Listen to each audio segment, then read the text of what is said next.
महाभारत का युद्ध जीतने के बाद हस्तिनापुर के अंदर युधिष्ठिर अपने नगरजनों को दान देने लगे। जितने भी दान मांगने वाले आते, उन भिक्षुकों को वो सहाय करते थे। एक दिन की बात है कि जब उनका दान कार्य चालू था, उस दरमियान कृष्ण का वहां आना हुआ। युधिष्ठिर को दान देते हुए देखकर कृष्ण ने कहा कि बहुत सुंदर कार्य कर रहे हो। अगर दानेश्वरी में अगर करने के बाद अगर कोई विनय विवेक से दान करता हुआ मुझे दिखाई दे तो वो आप हो। पर यहां ऐसा कहने पर पांडवों का अहंकार उसको ठेस पहुंची। समझो, जिससे तुम्हें जलन है उसकी प्रतिभा तुम देख न सकोगे, और अहंकार और जलन वो पतन की निशानी है। पांडवों से तो ये कृष्ण की बात समझ में नहीं आई। कहते हैं कि कर्ण दान करता है तो करता है, हम भी तो अभी दान कर रहे हैं और जितने भी लोग आते हैं उनको हम मुंह मांगा दान देते हैं, तो बराबरी होनी चाहिए। अब बराबरी होनी चाहिए, कोई बात नहीं। जैसे ही हस्तिनापुर की ओर सुबह का समय था, इसमें एक भिक्षुक आया।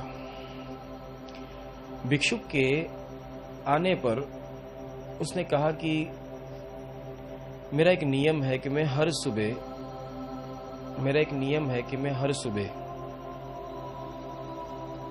चंदन के काष्ठ उसका हवन करता हूं। चंदन के काष्ठ उसका हवन करता हूं, तो मुझे आप हो सके तो चंदन के काष्ठ लाकर दीजिए ताकि मैं मेरा नियम पूरा कर सकूं। अब इतना ही सुनकर युधिष्ठिर ने सभी पांडवों को कहा कि जहां से हो वहां चंदन की काष्ठ ले आओ। अगर अपने गृह में जाकर देखा, अपने गृह में न मिला, महल में न मिला, जहां लकड़ियों का भंडार था वहां भी न मिला। वो लोग वापिस आ गए और कहा कि आज तो चंदन की काष्ठ मिली नहीं है, क्या किया जाए। कृष्ण ने कहा कोई बात नहीं, हम चलो कर्ण की ओर जाकर देखते, अगर यहां नहीं मिली तो वहां तो शायद मिलेगी। और हम देखते भी है कि वो दानेश्वरी है, तो दान करता तो कैसे करता है। तो वहां जाकर उन लोगों ने अंग प्रदेश में जाने से पहले भेष पलटा किया। उस वक्त ऐसा था कि दोनों नगर के अंदर बराबरी थी, क्योंकि नया नया युधिष्ठिर का युवराज पद था और यहां पर अंगराज को, मतलब कर्ण को अंग का राज मिला था।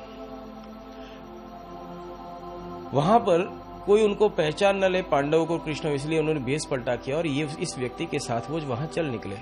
वहां जाकर यही व्यक्ति ने याचना की कि मुझे चंदन के काष्ठ चाहिए, सूखे काष्ठ दो। कर्ण ने यही कार्य किया। उसने चारों ओर अपने महल में तपास करवाई, वहां चंदन का काष्ठ न मिला। बाद में आसपास रहे हुए व्यापारियों से पूछा, वहां भी चंदन का काष्ठ न मिला। जंगल में तपास करवाई, वहां भी चंदन का काष्ठ न मिला। अब बात आई यही जो पांडवों के साथ हुई।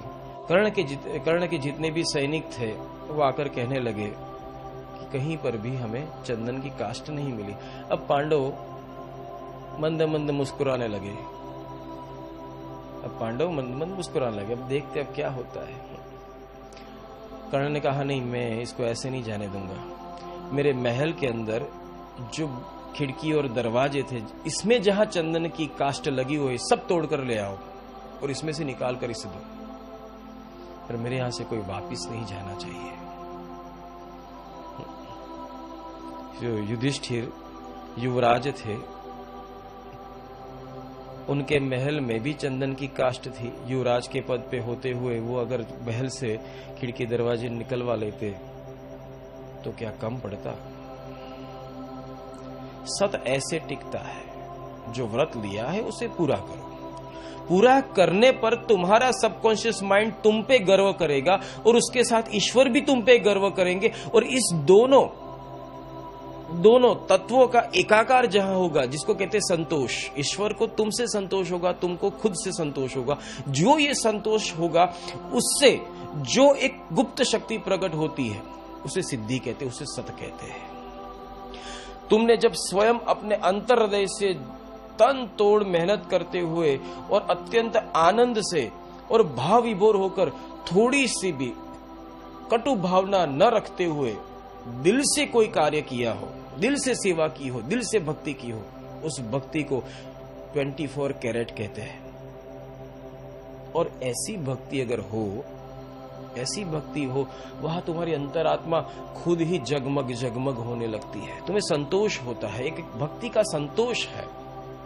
उस भक्ति के संतोष में, उस भक्ति के संतोष के आसन के ऊपर विराजमान होकर तुम अगर परमात्मा को भी कहोगे कि प्रभु आप प्रकट हो जाइए, वो हो जाते हैं,